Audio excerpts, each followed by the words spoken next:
កុំភ្លេចខ្លួនជោគជ័យបឹងត្រកួនព្រៃច័ន្ទបន្ទីថ្មីតាមនធំយំស្រែកបាក់បែកតាក្របីព្រៃប្រាយខ្មែរប្រុសស្រីកុំភ្លេចប្រាសាទខ្នាអូស្មាច់សែនអនិច្ចាជប់អង្គុញជោគគ្រោះប្រាសាទព្រះវិហារគ្រមគ្រាបាក់បែកប្រែអានសេះរបេះរបួនតាថៅថ្ម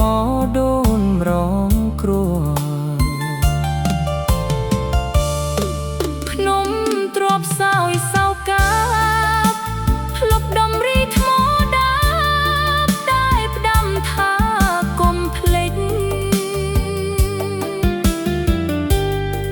ខ្មែរអើយចាំគ្រប់គ្រាបើមិនសាមគីគ្នាជាតិយើងត្រូវខ្ទង់ខ្ទេចប្រទេសនឹងបាត់បង់គេឈ្មោះត្រូវលងលិចបើខ្មែរនៅតែភ្លេច